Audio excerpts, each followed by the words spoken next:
Now we deal with physical properties of carboxylic acid. Carboxylic acid की क्या क्या physical properties हो सकती है उस बारे में हम ध्यान दें। तो सबसे पहली बात तो ये है कि जो C1 से लेकर C10 तक, C1 से लेकर C10 तक के जो कार्बन के जो कार्बोक्सिलिक एसिड्स होते हैं वो सभी के सभी कलरलेस लिक्विड हैं।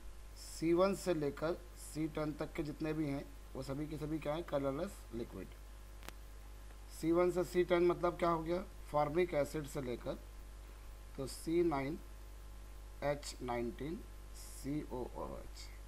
ये सभी के सभी जो होते हैं क्या होते हैं, कलरलेस लिक्विड। और उसके बाद के जितने भी हैं C11 ऑनवर्ड्स जितने भी हैं वो सभी के सभी जो हैं वो सभी के सभी थोड़े से सॉफ्ट मतलब वैक्सी सॉलिड होते हैं। ठीक है। उसके बाद में मैंने आपको बताया C11 से लेकर उसके ऊपर के जितने भी हैवी कार्बोक्सिलिक एसिड है, फिर वो पामेटिक एसिड हो या स्टीयरिक एसिड हो या जो भी होते हैं वो सभी के सभी क्या होते हैं, वैक्सी सॉलिड होते हैं। ओके। और इन ये जितने भी कार्बोक्सिलिक एसिड होते हैं इन्हीं की अगर देखा जाए तो इनके जो लोअर मेंबर्स होते हैं C1 से लेकर C3 तक, उन सभी की कुछ स्मेल जो होती है वो पंजेंट स्मेल कह सकते हैं जिसे हम। ठीक है। इनके C1 से लेकर C3 तक के जितने भी होते हैं उन सभी के कैसे होते हैं, पंजेंट स्मेल के होते हैं। और इसी के बाद में यदि हम बोलें C4 से लेकर C9 तक जितने भी होते हैं उन सभी की स्मेल जो होती है, उन सभी का जो ऑर्डर होती है बेसिकली वो रंसिड बटर जैसा होता है वैसी होती है। ठीक है। C4 से लेकर C9 तक जितने भी होते हैं वो सभी क्या होते हैं, रंसिड बटर के स्मेल वाले होते हैं। और C10 ऑनवर्ड जितने भी होते हैं ये तो इनकी कोई स्मेल होती ही नहीं है बिल्कुल, ये अगर कहा जाए तो ये ऑर्डरलेस हैं, ये सभी क्या हैं, ऑर्डरलेस हैं। ठीक है। अब इसके बाद में हम एक बात भी देखेंगे कि जो कार्बोक्सिलिक एसिड होते हैं जब आप इनको वाटर में डिज़ोल्व करेंगे, जब आप कार्बोक्सिलिक एसिड को वाटर में डिज़ोल्व करेंगे तो क्या होगा, ये वाटर के साथ में हाइड्रोजन बॉन्डिंग कर लेंगे, वाटर के मॉलिक्यूल के साथ में क्या कर लेंगे, ये हाइड्रोजन बॉन्डिंग कर लेंगे। जब कभी इनको आप पानी में डिज़ोल्व करेंगे so they will make hydrogen bond with water, ये वाटर के साथ में हाइड्रोजन बॉन्डिंग कर लेंगे और इसीलिए ये वाटर में क्या होते हैं, सॉल्यूबल भी होते हैं, they are also soluble in water. जब कभी इनको वाटर में डिज़ोल्व करेंगे तो क्या करते हैं, वो वाटर के मॉलिक्यूल के साथ में इस तरह से हाइड्रोजन बॉन्डिंग कर लेंगे और इस कारण वाटर में क्या होते हैं, सॉल्यूबल होते हैं। लेकिन जैसे जैसे आप इनकी होमोलॉगस सीरीज़ में नीचे आएंगे, जैसे जैसे आप इनकी होमोलॉगस सीरीज़ में नीचे आएंगे वैसे वैसे क्या होता है, अल्काइल ग्रुप जो होता है, ये जो अल्काइल ग्रुप है इसका साइज़ बढ़ता जाता है। और अल्काइल ग्रुप आपको पता है कोवेलेंट साइज, कोवेलेंट नेचर का होता है। ठीक है। जैसे जैसे आप इनके होमोलॉगस सीरीज़ में नीचे आ रहे हैं, जैसे फॉर्मिक एसिड आया आपके पास में, उसके बाद में आपने एसिटिक एसिड लिखा,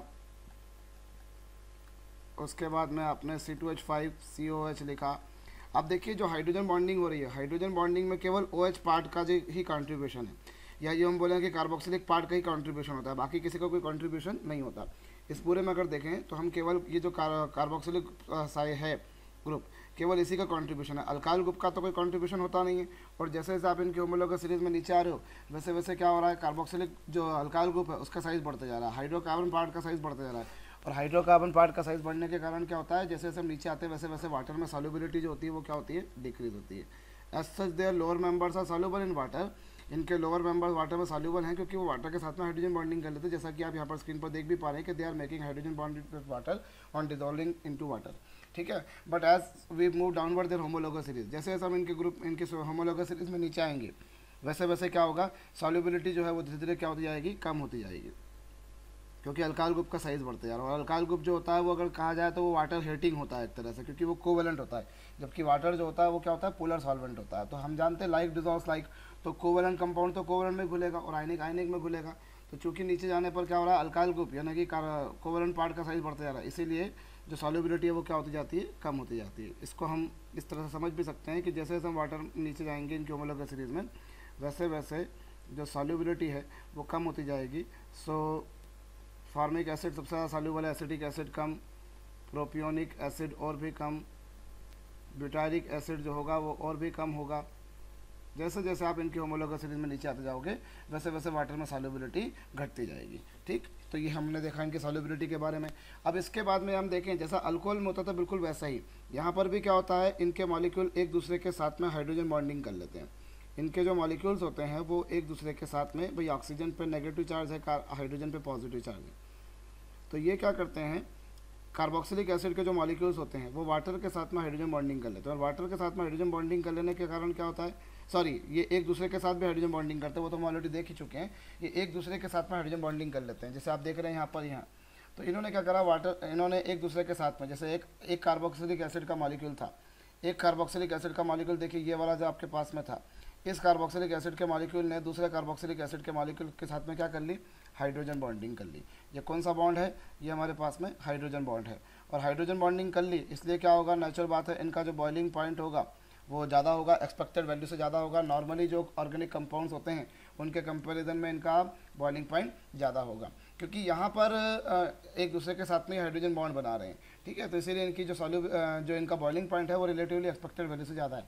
अब यहाँ पर एक क्वेश्चन बनता है कि अल्कोहल में भी हाइड्रोजन बॉन्ड बनता है और कार्बोक्सिलिक एसिड में भी हाइड्रोजन बॉन्ड बनता है। आपको पता है जो अल्कोहल के मॉलिक्यूल्स होते हैं वो भी तो एक दूसरे के साथ में हाइड्रोजन बॉन्ड बनाते हैं। अल्कोहल के मॉलिक्यूल भी एक दूसरे के साथ में हाइड्रोजन बॉन्ड बनाते हैं, कार्बोक्सिलिक एसिड के मॉलिक्यूल भी हाइड्रोजन बॉन्ड बना रहे हैं। तो एक क्वेश्चन जाहिर सा बनता है कि in which of these two cases boiling point is more, इन दोनों में से किस केस में बॉइलिंग पॉइंट ज़्यादा होगा। तो बट ऑब्वियसली बात है कि कार्बोक्सिलिक एसिड और अल्कोहल दोनों में हाइड्रोजन बॉन्ड है। अब जहाँ हाइड्रोजन बॉन्ड की स्ट्रेंथ ज़्यादा होगी वह बॉइलिंग पॉइंट ज़्यादा होगा। तो प्रैक्टिकली होता ये है कि जो कार्बोक्सिलिक एसिड होते हैं, जैसा कि आप यहाँ पर देख रहे हैं, कार्बोक्सिलिक एसिड के केस में जो आपके पास में हाइड्रोजन बॉन्ड की स्ट्रेंथ है वो रिलेटिवली ज़्यादा आती है। इनमें जो हाइड्रोजन बॉन्ड की स्ट्रेंथ है वो रिलेटिवली ज़्यादा आती है, इसलिए यहाँ पर बॉइलिंग पॉइंट भी ज़्यादा आता है। So I can say the order of boiling point, अगर हम देखें बॉइलिंग पॉइंट का ऑर्डर हम देखें तो क्या होगा, ईथर में तो देखिए सबसे कम होगा। ईथर में तो सिंपल हाइड्रोजन बॉन्ड का फोर्स नहीं रहता था, लेकिन अल्कोहल में था। और कार्बोक्सिलिक एसिड में क्या होगा, और भी ज़्यादा होगा। क्यों? क्योंकि कार्बोक्सिलिक एसिड या अल्कोहल, हम दोनों में से किसी की भी बात करें, दोनों केस में ही हाइड्रोजन बॉन्ड बनता है। अल्कोहल भी हाइड्रोजन बॉन्ड बनाते हैं, कार्बोक्सिलिक एसिड भी बनाते हैं, लेकिन कार्बोक्सिलिक एसिड में हाइड्रोजन बॉन्ड की स्ट्रेंथ थोड़ी सी ज़्यादा होती है। It is why boiling point in carboxylic acid और those of carboxylic acid is more than the corresponding alcohols. Okay.